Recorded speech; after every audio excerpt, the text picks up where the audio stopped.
What's going on, everybody? Welcome into episode 20 of the MudWatch Sports Podcast on this Friday, November 15th, 2024. I'm your host, Zach Malamud, back with all the latest in New York sports and beyond. Before we get started today, please subscribe below. Follow all of my social accounts. Let's switch things around today and start on the hardwood as the New York Knicks lost on Wednesday night to the Chicago Bulls. Previewed this game on Wednesday's episode and said in the end, if the Knicks wanted to get to that level that they want to be in the Eastern Conference, they got to win simple games like this. And it was anything but simple for the New York Knicks, who went into the halftime locker room down plenty, a 12-point deficit into the halftime locker room. And when you look at the Knicks, they came back 38-31 advantage in the third quarter, and then 38-34 advantage in the fourth quarter. But that just was not enough. A 1-point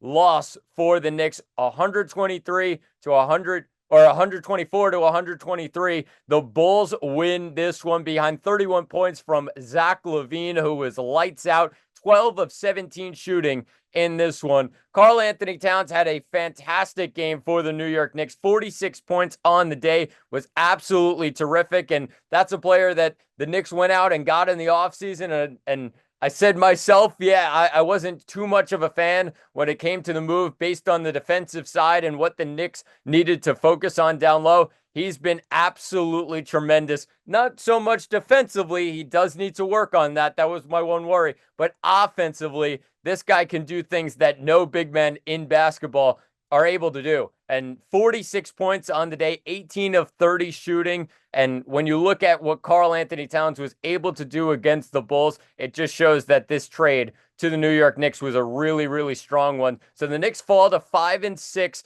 Bulls move to 5-7, but the Knicks sitting at 5-6, not where they want to be right now, and have to switch things around as we preview now tonight's game as they take on the Brooklyn Nets. Brooklyn coming off a big loss to Boston. No need to even go through that one. The Nets fell to 5-7 on the year. Knicks, like I said, 5-6 right now. And we look at tonight's game, it's a 9.5-point spread for the New York Knicks. Total sitting at 215.5. And when you look at the Knicks tonight, a couple of game time decisions that they'll have to figure out. Karl Anthony Towns, Jalen Brunson, but you would expect those guys to most likely play. It is the NBA Cup group stage. Knicks already got a win in Philly earlier this week to start off the group play. And when you look at the Nets, they also ended up losing earlier in the week to start group play. So when you look at these two teams, both struggling in their ways, probably the Nets are the happier team when it comes to their record at 5-7 and a team that really didn't expect much out of this year. Got some great additions. I mentioned Dennis Schroeder the other day. He's been absolutely fantastic when it comes to allowing Cam Thomas to really elevate his game and play off the ball. So that's huge for Brooklyn. But a 9.5-point spread, another game that the Knicks should really handle here. It was 7.5 the other night against Chicago. The Knicks just have to handle their business and not allow the Nets to really get close in this one. I think when you look at what the Knicks want to be this year, they cannot drop those little games. They have to win every single game, even the tough ones against the Indianas and Clevelands of the world. They've won a couple of those games, but they have to now translate that to and not play down to the level of some of those lesser teams in the NBA. So should be a good one tonight. Tune in later, a 7:30 start. Knicks 9.5-point favorites taking on the Brooklyn Nets. This one taking place at MSG. Knicks at 5-6, Brooklyn at 5-7. Tune into that one later. Let's head to the gridiron as it's the 3-7 New York Jets hosting the 4-6 Indianapolis Colts Sunday at 1 o'clock.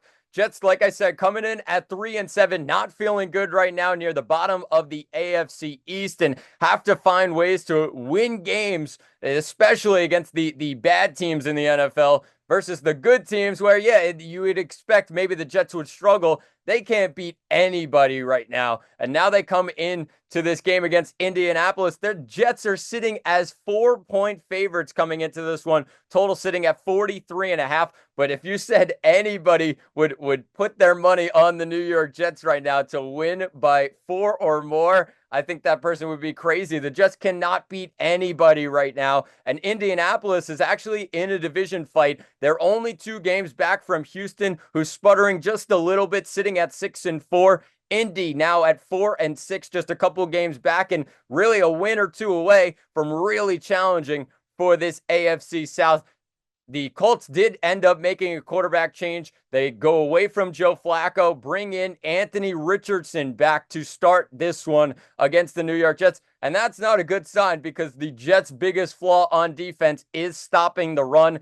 They're going to have a hard time stopping Jonathan Taylor and Anthony Richardson in this one. But if you're the Jets, I mentioned it a couple of days ago, you just have to have some sort of fight to win games. The Jets don't have that right now. They need to find something, whether that's from the head coach, Jeff Ulbrich, or even the quarterback, Aaron Rodgers. Just give them something to be positive about because they have absolutely no fight to win games, and they have to have that if they want any chance to get back into the mix. It's going to be very hard, especially with their schedule coming up. But, I mean, there's still that little chance that the Jets can find a way back into the playoff picture. Not looking very likely. I'm not expecting too much from this game in the end. I mean, yes, the Jets are sitting as 4-point favorites, but Indy, like I said, they're in a dogfight in the AFC South and are looking to win games and get back into that mix. They are only 1-4 on the road so far this year, so that's maybe a positive for the Jets, a team that struggled to find wins away from home and trying to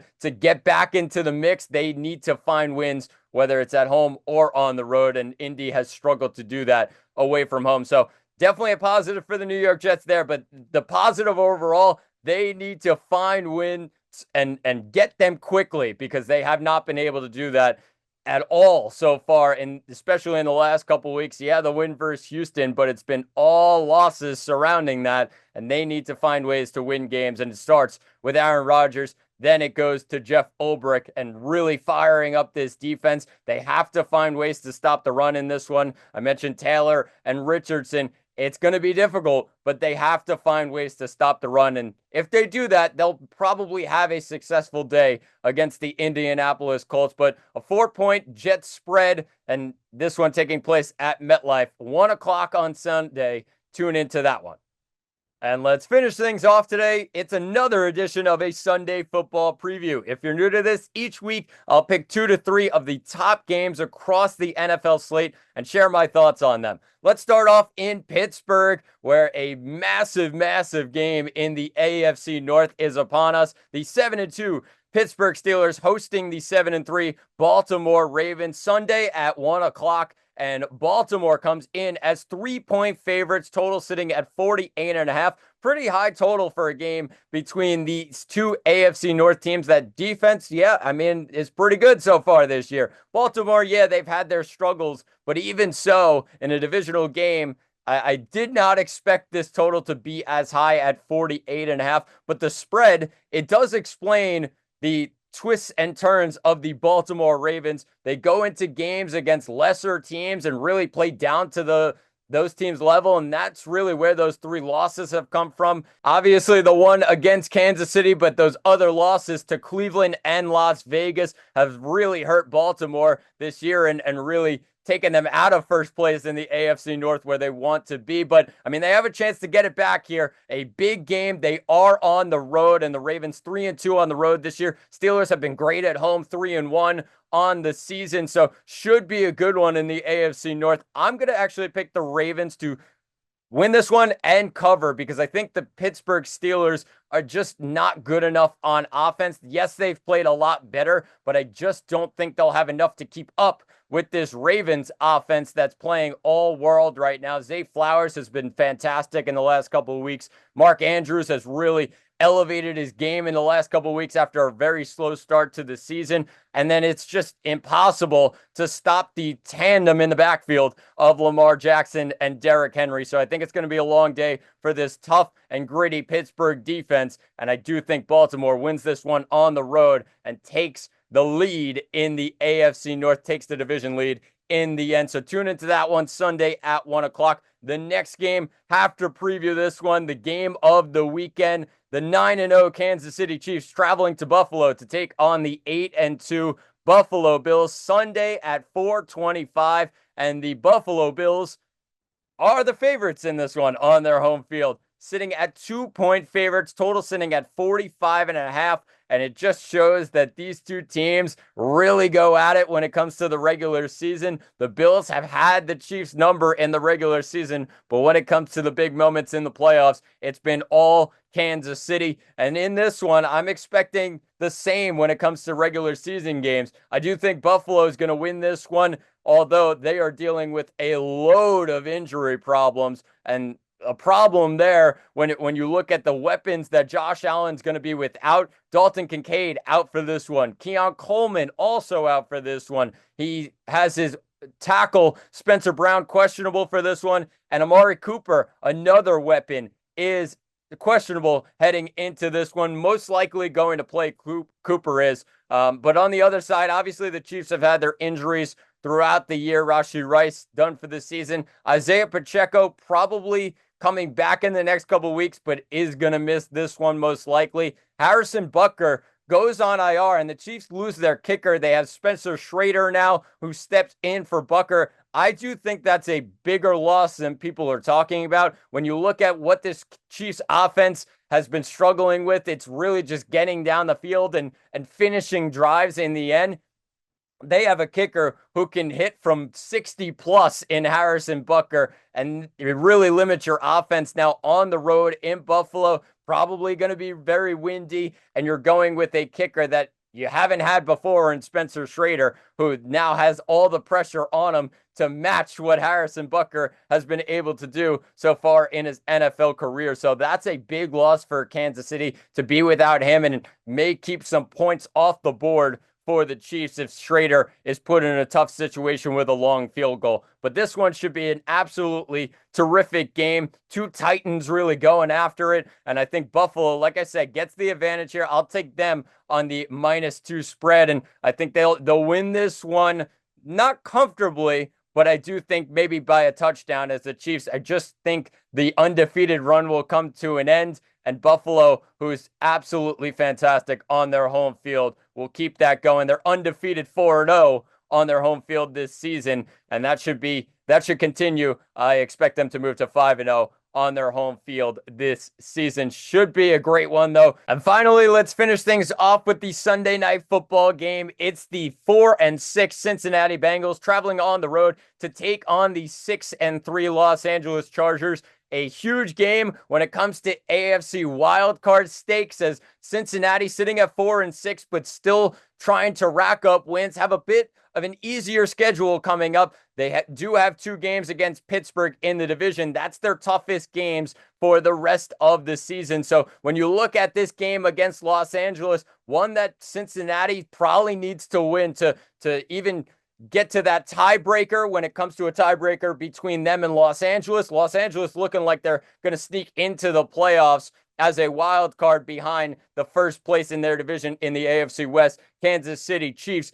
Los Angeles versus Cincinnati, a huge tiebreaker in the end for the Bengals to maybe have an advantage over the Chargers when it comes to playoff time, and maybe based on their opponent. I do think if they lose this game, though, they're really squeaking into the bottom seed in the AFC wildcard if they even come back and rack up those wins to get in there. But when you look at it, Cincinnati comes in, they're feeling pretty good, and they have T. Higgins coming back for this one. Obviously, the Bengals coming off of last week's loss, a real heartbreaker in the end, a 35-34 loss on Thursday Night Football, where they could have found the win. They decided to go for 2 instead of tying the game up with an extra point and sending it to overtime.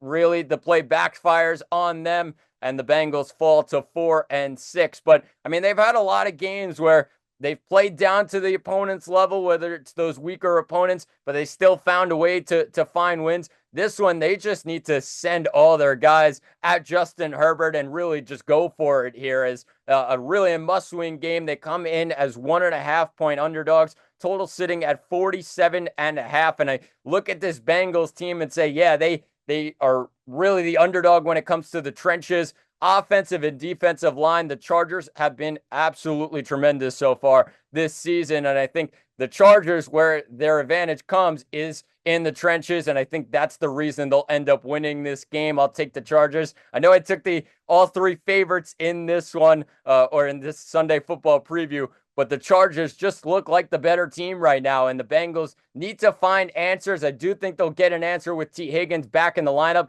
after 3 games missed with a quad issue. But now you look at the Chargers on the other end, on their home field. The defense is playing tremendous so far this year. They've been very, very strong, one of the best in football, and the offense is figuring things out. The connection between Justin Herbert and Ladd McConkey has gone to another level. Quentin Johnston's getting involved, and J.K. Dobbins out of the backfield has been very, very good in a return year from all those injuries. So I'm going to pick the Chargers to win this one, but should be a great game to cap off the Sunday football. 8:20 on Sunday night. 4-6 Bengals, 6-3 the Los Angeles Chargers. Tune into that one on Sunday Night Football. But that'll do it for episode 20 of the MudWatch Sports Podcast. Please subscribe below. I've been Zach Malamud. Thanks for watching. Enjoy the weekend, and talk to you all on Monday.